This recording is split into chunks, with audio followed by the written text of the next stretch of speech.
Hello mga langga! Nandito kami sa labas sa aming kapitbahay. Merong nang libre dito ng halo-halo. May nag-blow out ng halo-halo. Sariling gawang halo-halo. Ayan, magkain-kain kami dito ng halo-halo habang nagpapahinga kasi sobrang init talaga ng panahon ba. Sobrang tingkad ng init. Kaya kain-kain muna kami dito ng halo-halo habang nagkukwentuhan. Ang dami kong nakaing halo-halo. Dalawang basong malalaki. Ang sarap. Sulit yung halo-halo namin kasi unlimited. Unlimited gatas, unlimited laman, unlimited yelo. 'Di ba? O sige, lagay lang ng lagay ng gatas. Masarap maghalo-halo pagka marami kayo. Marami kayong nagsikain ba? Enjoy.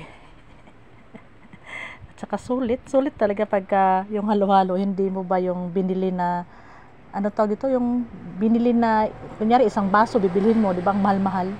Samantala ito, kami nang gumawa. Yung saging niloto namin. Tapos yung iba yung nasa bote na yung mga binili namin. Nasa mga bote na, katulad ng nata de coco, mais, o ano pa ibang mga halo, binili na. Hindi na niloto, yung saging lang niloto namin. Tapos yung mga gatas, ubi, ay kalami. Solid na solid talaga. Ayan, sasairin ko na yung aming yelo kasi ito na yung last taob yung aming halo-halo. Ubusin ko na, sayang kasi yung yelo na grind na ba. Ubusin na lahat ng ubusin na natin para wala nang matira sa lata. Wala nang gatas. Wala nang ibap. Pero marami naman yung gatas yung aking lagayan. Pati saidin na natin lahat ng natira dito sa lata para walang masayang, 'di ba? Kasi ang sarap talaga. Masarap talaga pag ganito yung halo-halo. Baka pagka mait ang panahon, masarap magkain-kain ng halo-halo. Pati sabaw nilagay na eh. Ay, nilagay na lahat ng sabaw eh. May natira pang condensed na ube. Lagay na rin natin. Para yummy talaga yung ating halo-halo. Unlimited gatas, unlimited laman. Sarap. Libre lang to. May nang libre lang.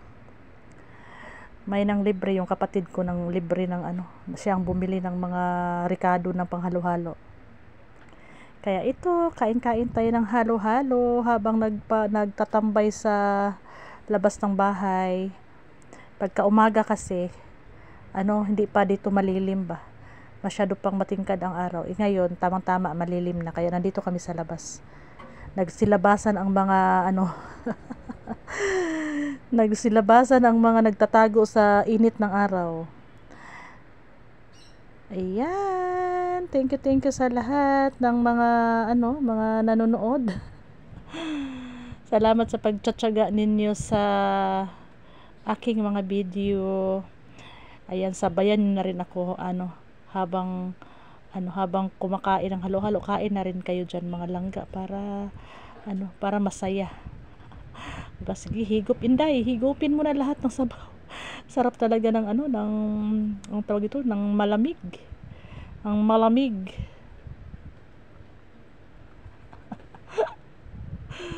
Ay, minute ko kasi anong tawag dito? Meron kaming pinagkwentuhan. Minute na lang, nag voice over na lang ako mga langga. Ayan, salamat sa lahat. Hanggang sa sunod ng mga video. Bye-bye.